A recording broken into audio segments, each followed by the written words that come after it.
Now we have a third tree, not a third tree, a third tree. No, a third tree. We Irish have a problem with TH. Good morning, everybody. So we just do that one from here this morning. This morning. And then we can head over to our other little one over here. So I'm not sure if any of you noticed that last night I was in Jerusalem and the novena for the Holy Spirit was broadcast, and I have been asked to contribute some reflections about how the Holy Spirit is poured out. You know, the divided tongues, the separated tongues, the parted tongues, a participation of the Holy Spirit in every one.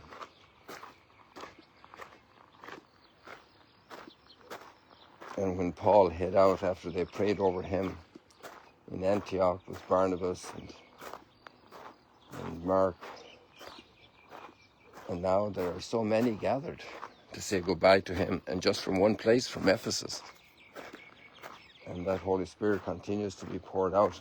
You can see the novena on the Magdala platform on YouTube if you want to check it out. Preparation for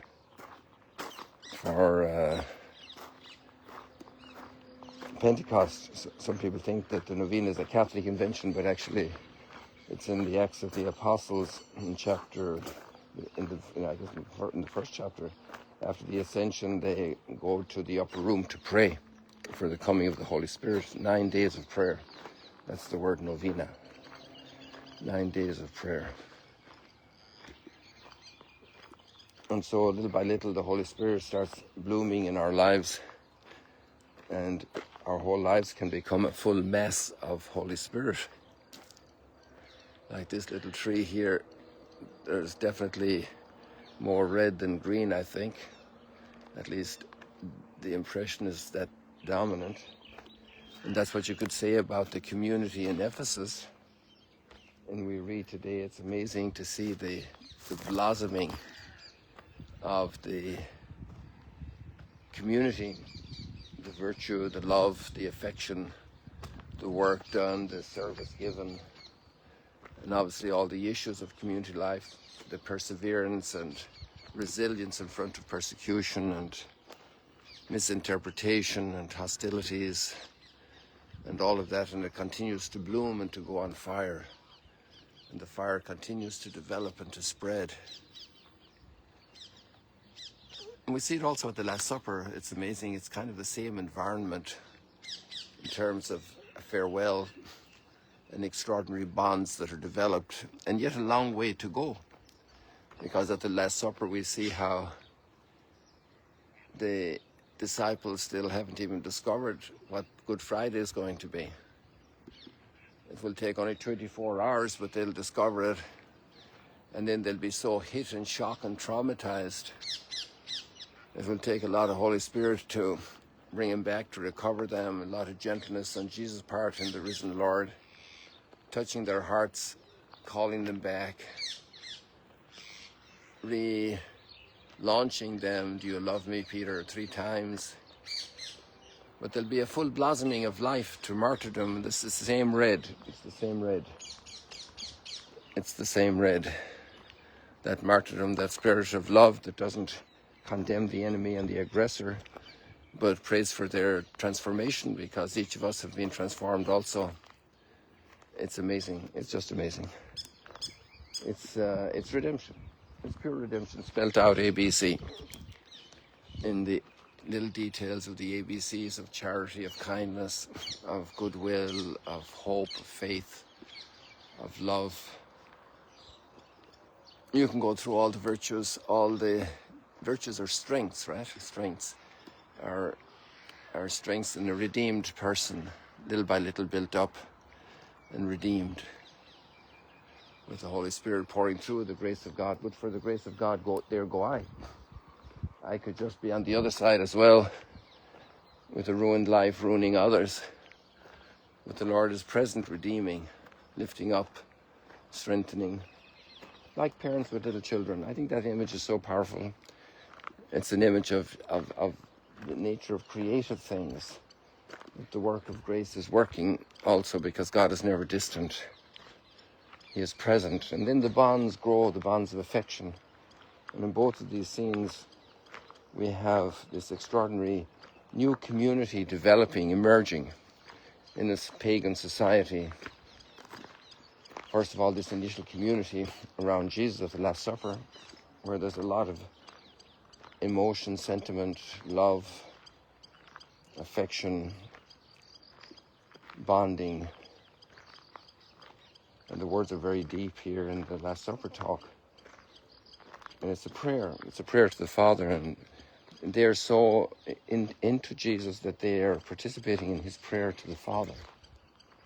I mean, it's not everybody that allows everybody into their prayer, their interior personal prayer with the Father.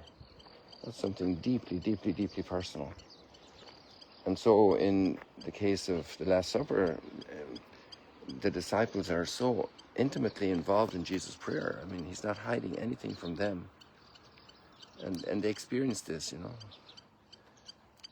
And that's actually verbalized also, that phenomenon, when he says, I have revealed everything to you. I call you friends, not servants. You know, the servants aren't privy to the business of the person, but deep friends are privy to. I apologize to those who got cut off with the, as I terminated the Wi-Fi and let it work on data here for this live stream. So on the reds of the bougainvilleas, and you have the reds of the ponciana tree that we just saw earlier. And each one has their own expression of the red of the Holy Spirit. Some it's martyrdom, some it's,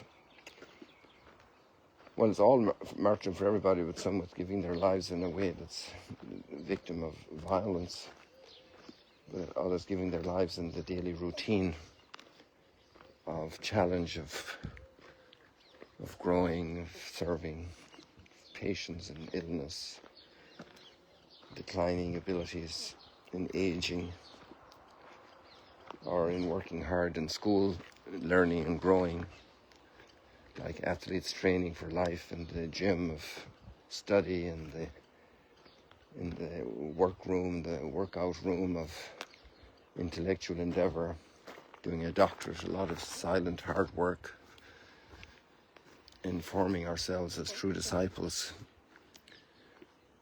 in the concrete facts of family tensions, alienations, difficulties, all of that human mix. No shortage of human mix in life, you know, even if you're living alone, separately.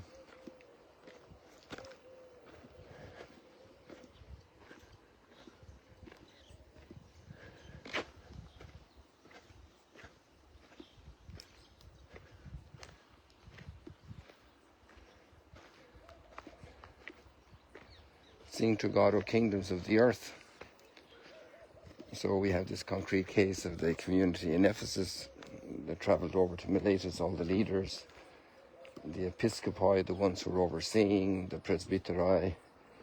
Those two words give us bishop and priest. So already there at the very beginning of the community, there's a flourishing of order in the leadership of the community. And that happens in every community, in every sector of society and business. A little startup starts with 2 or 3 people, but suddenly, if it's blessed with success and growth, then they need a human resources person. And then they need administration staff and accounting staff and organization, and they need people who are able to do a little bit of conflict resolution, because so many people are coming with so much strength and so much fire from the Holy Spirit, and they have all these ideas and they're building up all this stuff. And then that leads to tensions, because the little jacket now is too small for the child, and it's bursting at the seams, and they need a bigger jacket and bigger structure, bigger. This is part of humanity. And on the one side, it's an incredible blessing and unavoidable. It's part of growth. On the other side, it becomes a great problem, because if our heart isn't completely transformed by the Holy Spirit, then it can hide a lot of, the structures can hide a lot of self-interest, and also just even unconsciously. And it's part of the renewal of the church and of life, the part of renewal of each organization and each and the church has also got that aspect because we're human beings. So it has a sociological aspect, and there's no way around that. It's just a huge blessing, but it's like each person is a blessing for others, but each of us is also a big burden for others. And we need each other to carry each other. We need a group. It takes a village to educate a child. And so the church sometimes, we can't just get back to the way it was with the 12 apostles. Well, we're just the Catholics, we're 1.4 billion. And that takes organization. It takes oversight. Episkopein, the word in Greek that's used for those who have the oversight in the church in Ephesus. And then you have you see that purple heron there? That's the one I'm focusing on there. Just there in the center of the screen now. They're so majestic, so beautiful.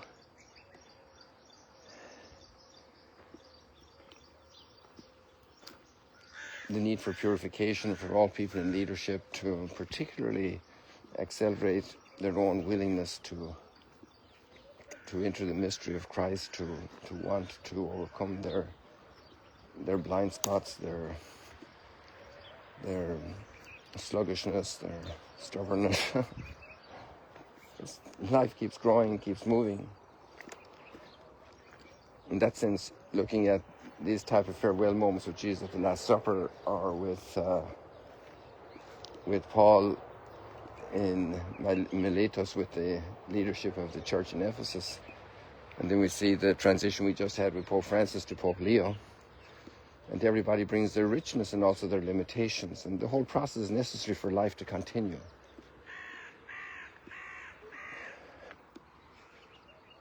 It's amazing that we're all involved in this now. We're back here at the Sea of Galilee where it all started.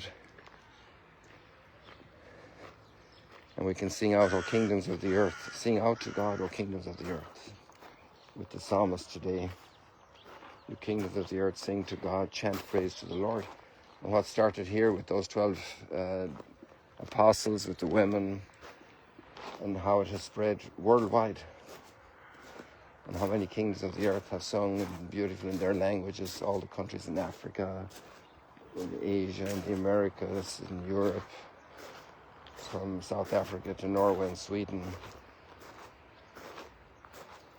from Alaska to New Zealand, and you can draw the lines you wish across the universe. It's amazing.